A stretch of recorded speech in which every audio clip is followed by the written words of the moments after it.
Oh, hi there, people of the world, Nigerians, Africans, world citizens. We welcome you to another edition of the social distancing episode of HotSports. And last week was the very first episode of this.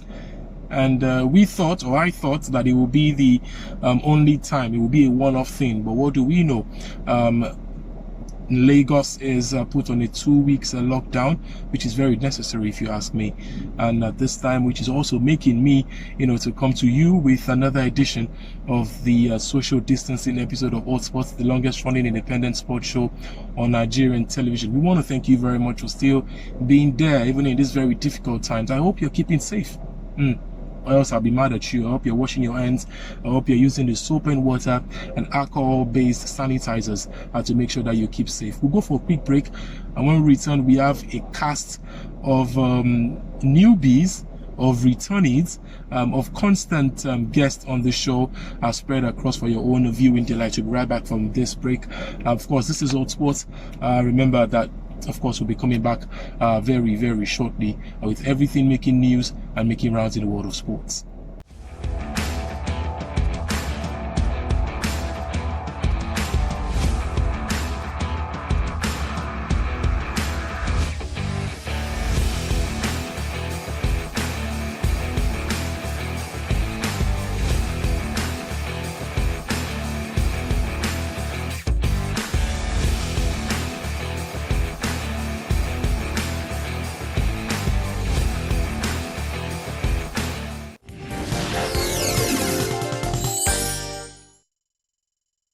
And we are back. We're back from the break. Of course, thank you for still joining us. Remember to follow us on all our social media platforms. It's right there on your screen at HotSports NG. My name is Babajide Guerrero, and of course, I choose personally to be very optimistic in these very, very dark times.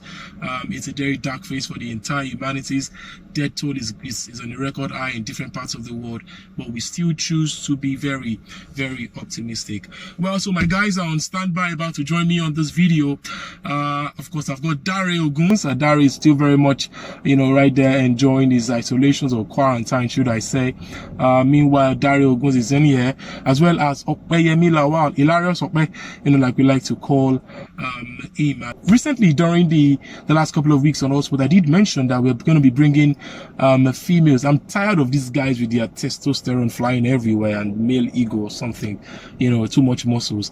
And so it's time to bring the subtlety of a female, the calmness. And of course, we found out that loveliness, and of course that sports cutting edge as well in Eson Atinuke. Eson Atinuke will be making a debut here with us today. All right, then, so let's just jump right into it. We'd like to start by asking this tennis enthusiast, Eson Atinuke. Atinuke, what do you think? Wimbledon is cancelled. How does that make you feel? I mean, we all know you're a big Roger Federer fan. How does that make you feel? Well, I think the Wimbledon being cancelled has to be part of the precautionary measures they took, looking at every other tournament being cancelled, even if the Olympics that is still ahead of the Wimbledon has been cancelled. I think they just look at it. I think it has to do with more of pressure. I think they were pressurized into cancelling these people. People were already clamoring for the cancellation of Wimbledon, and they had no option but to go with it. But I think it's still it's a disaster actually, because when you look at it, like the whole tennis season is over. There's nothing. If there's not going to be tennis till July, and tennis season even finishes by November. That shows that there's nothing to play again. So it's really disappointing for a lot of tennis fans, myself included. But it just shows that health is very, very important, and that is what all these tournaments cancellation are taking into place, that they don't want to make money. Tickets sales has to be refunded and everything, but you just have to look at the health of every person coming into that tournament, both the players, the coaches, the fans, the umpires, the referees, and everybody, and look at it from that aspect. And I think that is what called to the cancellation of the Wimbledon. But we just hope that we can still watch some tennis till the season is over. Very well said, Atinuke. So let's shift to football now. Dare, we're hearing that your man Victor Osimhen could possibly be on his way out of Lille. Lille is saying they're demanding for £70 million. EPL clubs are coming knocking. What do you make of this? For Osimhen, I think I understand where he's coming from. The moment Odion Halo came to England, returned to England, and he's done a fantastic job so far. It's only normal to look at the next Nigerian who has filled his void for the national team and is doing so well in French Ligue 1 at the moment. The story was how a certain Igalo will struggle having moved from China to England. Now we have a player who has moved from Charleroi and has spent just one season in Lille and has done fantastically well, scoring loads of goals. It's only normal that clubs in England are beginning to look in his direction. I just hope he chooses wisely. Lots of clubs need strikers at this point, including Manchester United. Although we understand that Mikel Obi terminated his contract with HotSports, but we're hearing Botafogo could be his next destination. Okay, let's bring you in now. Okay, so I mean, recently the isolation has given a lot of people a lot of time, even football minds and content, are looking for new ways of doing stuff right now. So step forward, Carlo Ancelotti and of course Jose Mourinho brought out their favorite 11. What do you make of that? I mean, that is right there on your screen. We're seeing players like Cavallo, like Didier Drogba, and that particular means Shevchenko for Ancelotti, Maldini and the likes. What do you make of? If both of them should play, who do you think will win? Okay, so Jide, I saw the first 11 from Ancelotti and Jose Mourinho. I think they deserve all the accolade for what they've contributed into football over the years, and nobody can take anything away from what they've done. But the truth is, looking at the first 11 from Ancelotti, there are so many controversial calls, but it is Ancelotti that is making his first 11, not someone making for him. So we can forgive him for that. So I look at the back line. The back line as Maldini, Terry, Thiago Silva, and Cafu at the right back, and the goalkeeper position as Buffon. So looking at this back four, Maldini is Maldini. Nobody can take anything away from him. Arguably one of the greatest defender of all time. And Thiago Silva and John Terry, no doubt. But I think Thiago Silva, for the fact that you've coached players like Nesta, like Stam, I think Thiago Silva in this situation, I think is a bit. I don't know how to put it, but I think Nesta should be ahead. But it's Ancelotti making his list, and Cafu on the right back. So Buffon and Dida. I think he achieved more with Dida, so I would have gone with Dida. Left to me, I would have gone with Dida, but he chose Buffon. So in the midfield, he has Pello, Lampard, Zidane, Kaka. Wonderful, but there is no marker there. Pello is a deep line midfielder, but who does the marking? Who does the dirty job? Which we know the Milan, we know him very well for. There is someone that does the dirty job for him, so there is no one to do that here. And in the attack, he's using a 4-4-2 formation. In the attack, he has Zlatan Ibrahimovic and Andriy Shevchenko. Perfect, like a very good combo. Andriy Shevchenko and Zlatan Ibrahimovic, considering the fact that he has achieved more with both striker. So I think it's a good one. And looking at Jose Mourinho's 11 too, right back at Javier Zanetti, left back at William Gallas, right, ahead of Ashley Cole, ahead of Marcelo. I think that call is a bit controversial for me. And in the central defense pairing, you have John Terry and Cavallo. No doubt, nobody's going to argue that with you. It's just there. And in goalkeeping position, Peter Cech is just Peter Cech. So we don't have to argue that. And in midfield, you have midfield trio of Makalele, Ozil and Lampard. Wonderful. I love the trio. There is a marker, there is a combative midfielder there, and there is a creative midfielder in Ozil. So, and in the front three, he has Ronaldo on left wing, Hazard in the right wing, and Didier Drogba as the focal point of attack. Perfecto, very good. I think I have no problem with it. So there are some dodgy calls, but I have no problem with it. It's all fine. Alright, so remember, this is the social distancing episode of HotSports, and we're still here talking with the guys. Tinuke, let me ask you this. Everyone is training from home. We're seeing a lot of videos of Premier League players training from home, marathoners training from home. It looks as if nobody wants to lose fitness eventually when all of this is over. Well, the marathon runner has been training for home, has to do with him keeping fit. I think marathon is long distance training. I think for a marathon runner to be able to train at home, he has to have a very large backyard actually, maybe 20 feet, so that he can be able to. But a marathon runner, everything is just to keep fit and find something doing. This is their daily job. This is what they do on a normal basis. And if what you are doing on normal basis is called off, or it's like being suspended from work, I think that's how it looks to them. Like, is that they are being suspended, and even though they are being suspended from work, they have to find something to do in order to not stay bored, in order not to be idle. And that is what all these sports people are doing, both athletes, everybody, just to not be bored, and just to have fun, and in the same time stay fit and everything. So I think it's good what all of them are doing, the serious one, because not everybody that is working from home. I think majority of them are the good ones actually, are the one doing all this working from home, doing a lot of things in their backyard, making use of their home, which they are not always there 24 hours like before. But I think it's all good, just to, wow, we really need to get over this so that we can go back to being doing sport, and that is what we need at the moment. The Spanish Federation have said that even after all of this is over, that football will still be played behind closed doors, and that just tells you about the level of precaution and impact that the COVID-19 has had recently. Well, our Hurricane has been out for a while. He's been out for a long time, and we hear that Real Madrid are looking to chase him, and even for swapping him for a particular deal with another player. You think he would leave? I mean, owing to the kind of player that Madrid is willing to throw in, or it will probably just be an outright sale. What do you think? Okay, so Jide, I think it's high time Harry Kane take a walk away from Tottenham Hotspur. He's tried, he's done his best for them, but at this point in time, the trophies are not forthcoming. And for a player at the 26 years of age, he's reaching the prime of his career. I think he should move on. Real Madrid would be a very, very good option, a perfect option if I'm not mistaken.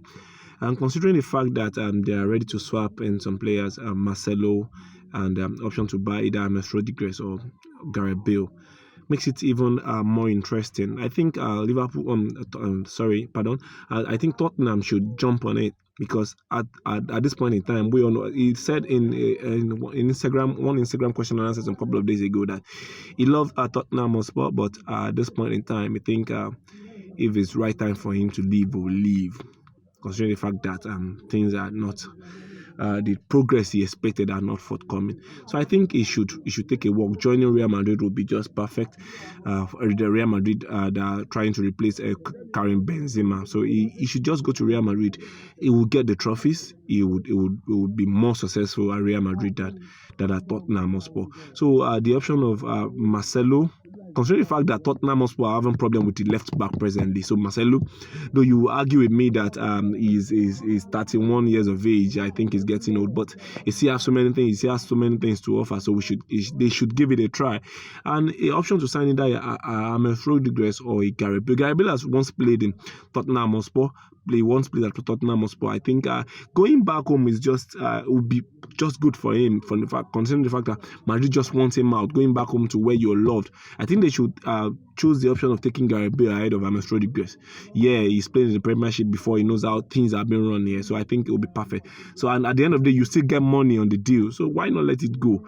Make the money of it now, because at some point, if they don't let him go, they'll have to lose him cheaply. So now that the buyers are trying to come now, let them sell him off. I think that would be a very, very good one.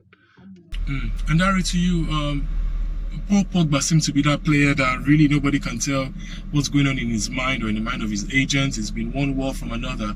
But again, Paul Pogba's situation is still coming under scrutiny at this time. What do you make of this? I think it's normal at this point in time, particularly when a player like Bruno Fernandes is in the team. They didn't spend as much as one would have expected, especially for Pogba, who broke the world record. And for the man that brought you in was dragged and was seen as a failure in Jose Mourinho.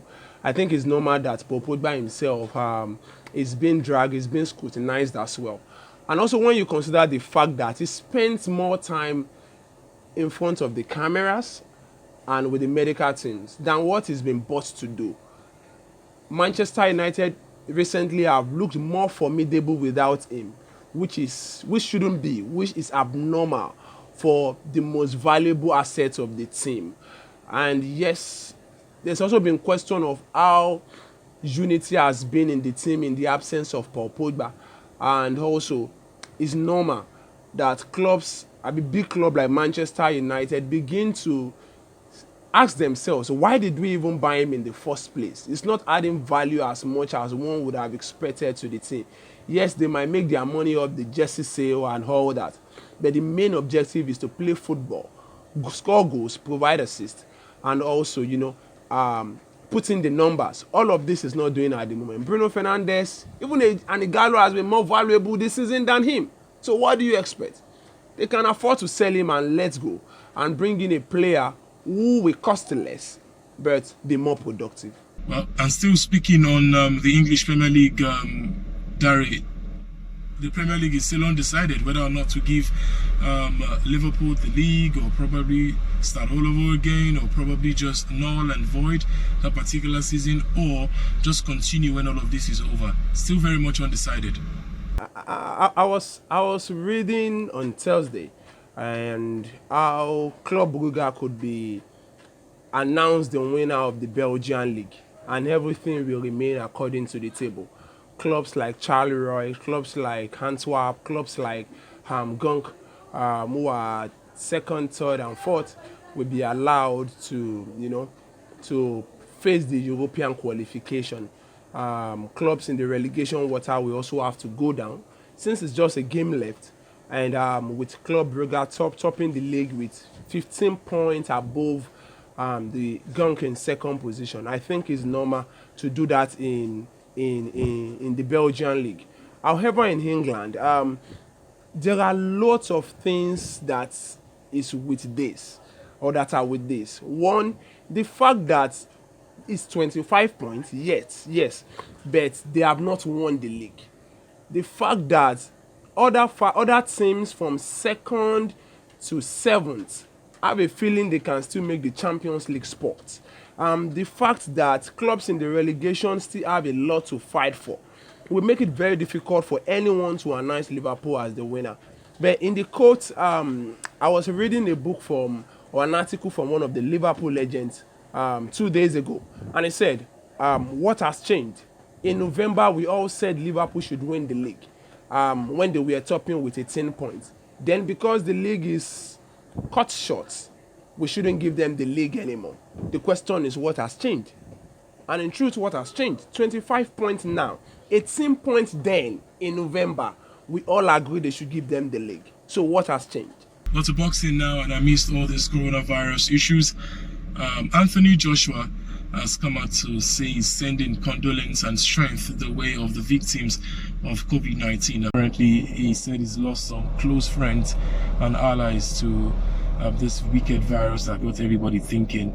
So yeah, I mean, our thoughts are with, like I said the last time, and I will say it again, our thoughts are with everyone who's lost one person or another to the particular virus, and we hope that humanity will recover, from all of this. And finally, on the show, well, it's a difficult time, for everyone at the moment, but we also have to share our thoughts for the late Ndidi Nwosu, who brought a lot of glory to Nigeria. 43-year-old, survived by 2 children and a husband, lost her life as a result of protracted illness.